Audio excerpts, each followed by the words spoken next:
Depuis quelques jours, je vis la grande vie. J'ai rejoint la lumière de notre sauveur Tim Cook. Je teste l'iPhone 13 mini, Melinda m'a prêté une Apple Watch, j'ai pas tardé à acheter un MacBook Pro, enfin voilà.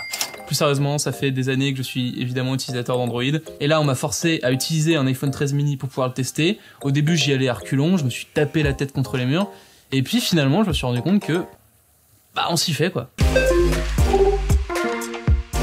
Avant de vous parler de mon voyage en terre inconnue du côté d'iOS, de la jungle iOS, j'avais un peu envie de vous parler de l'iPhone 13 mini et de comment j'avais ressenti ce tout petit smartphone. Depuis que je suis à Android, j'ai pas l'habitude de tester des smartphones aussi petits.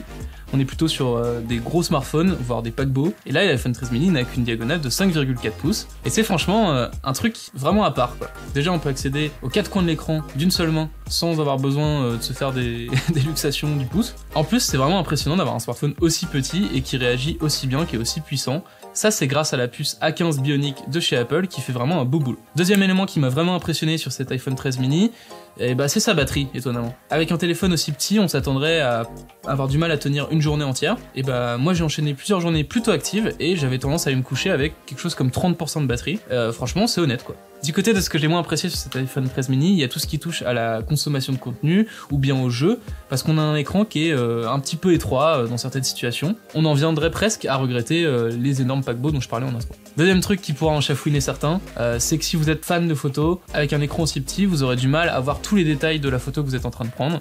C'est un peu dommage, si vous avez vraiment envie de profiter à fond de ces capteurs vraiment excellents, il faudra peut-être regarder un écran un peu plus grand. Mais ce qui fait que ça a été un test vraiment différent pour moi évidemment, c'est iOS. Vous voyez ça un peu comme ça. Android, c'est un peu comme des vacances en camping, tu fais ce que tu veux, t'es super libre, mais par contre, ça peut être un peu la galère, il faut bricoler, il faut bidouiller.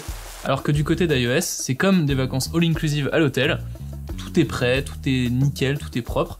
Par contre, dès que tu veux sortir de la formule, dès que tu veux faire un truc qui est pas prévu, c'est un peu plus compliqué, voire va falloir payer. Allez, vous allez très vite comprendre où je veux en venir. 4 choses que j'ai aimées sur iOS et 4 choses que j'ai détestées sur iOS. 2 fois iOS, c'est super. 4 trucs que j'ai pas aimés. Alors oui, je commence par ce que je n'ai pas aimé parce que dans un premier temps, iOS ça a été un peu le bagne. Ça a été un peu difficile de rentrer dans cet OS que je connaissais pas, que je trouvais super mal foutu quoi. D'ailleurs ça va être le premier point que je vais aborder, je trouve qu'il y a des trucs pas logiques dans iOS. C'est l'application réglage, je la trouve mal fichue, elle est un peu fouillie, on est obligé de scroll tout en bas pour accéder au réglage des applications. Alors que sur Android, c'est vachement plus pratique, toutes les options de réglage se trouvent directement dans les applications. Exemple avec Apple TV+, si je clique ici, j'ai accès à quasiment rien, je suis obligé d'aller dans Réglages, d'aller chercher Apple TV et de cliquer dessus, c'est super chiant. Ensuite, comme tout bon utilisateur Android, ça me dérange un peu de pas pouvoir pousser la personnalisation à fond, de pas pouvoir mettre des thèmes flashy, de mettre des polices un peu cracra, en italique si tu as envie. C'est ça le truc sur Android, si tu as envie de mettre une police en italique, tu peux. Sur iOS, tu ne peux pas. Un autre truc qui m'a pas mal dérangé, le bouton retour arrière est un peu difficile à trouver, alors ça va paraître bizarre pour ceux qui ont l'habitude. Je vais prendre l'exemple de Twitter, même si je sais que c'est pas Apple qui fait cette application, je trouve quand même que c'est un bon exemple.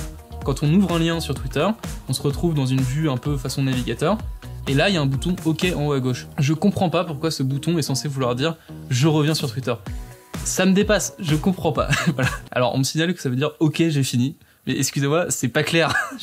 Le quatrième truc qui me dérange un peu sur iOS, c'est le côté environnement fermé. J'ai l'impression que si je n'achète pas du Apple pour mon PC, pour ma montre connectée, pour d'autres appareils, j'ai moins de fonctionnalités que les autres utilisateurs. Exemple, AirDrop, c'est super pratique, c'est une fonctionnalité en plus pour de vrai par rapport à d'autres smartphones, mais si je veux le faire avec mon PC, c'est juste pas possible. Autre exemple, avec un masque, on ne peut pas utiliser Face ID pour déverrouiller son iPhone. Il y a quand même une solution que propose Apple, mais elle implique d'avoir une Apple Watch. Donc il faut encore acheter un autre produit Apple.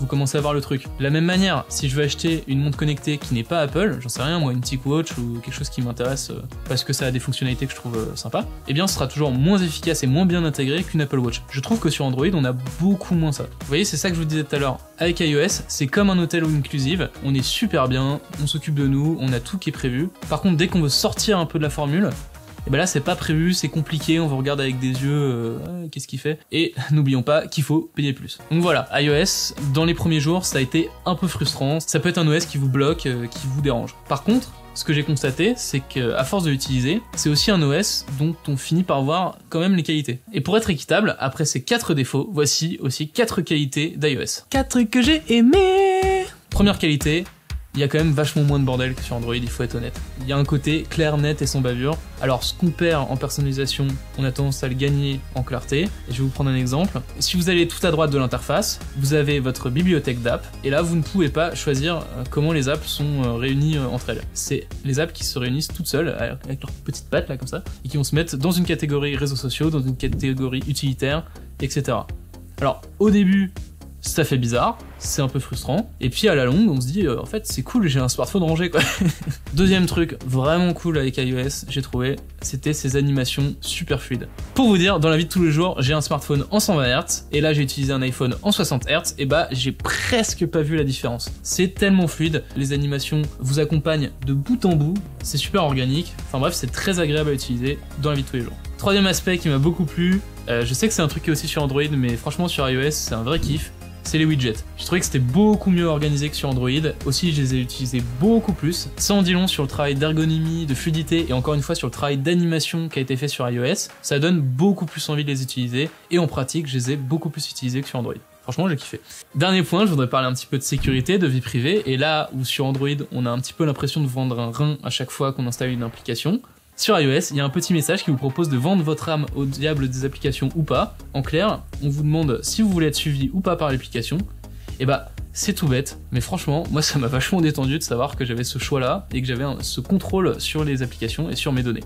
Si jamais vous appuyez sur suivre quand on vous le propose sur iOS, dites-le nous, ça vous intéresse, quelle est votre histoire, quels sont vos réseaux, on va vous faire témoigner sur Android, allez-y. En conclusion, du côté du positif pour iOS, c'est vraiment un OS qui sait gagner notre cœur avec le temps. Plus on passe de temps dessus, moins on a de difficultés à l'utiliser, et plus on a de plaisir à manipuler ses différentes fonctionnalités, et plus on comprend pourquoi les utilisateurs d'Apple sont aussi amoureux de leur OS. Donc voilà, à l'arrivée, après 2 semaines passées sur iOS, je suis beaucoup moins frustré que ce que je pouvais penser au début. Si on fait l'inventaire des points positifs et des points négatifs, et bien plus on l'utilise, moins il y a de points négatifs, et plus ça paraît être un bon OS. Grosse news, iOS est un bon OS. Genre, la nouvelle du jour quoi.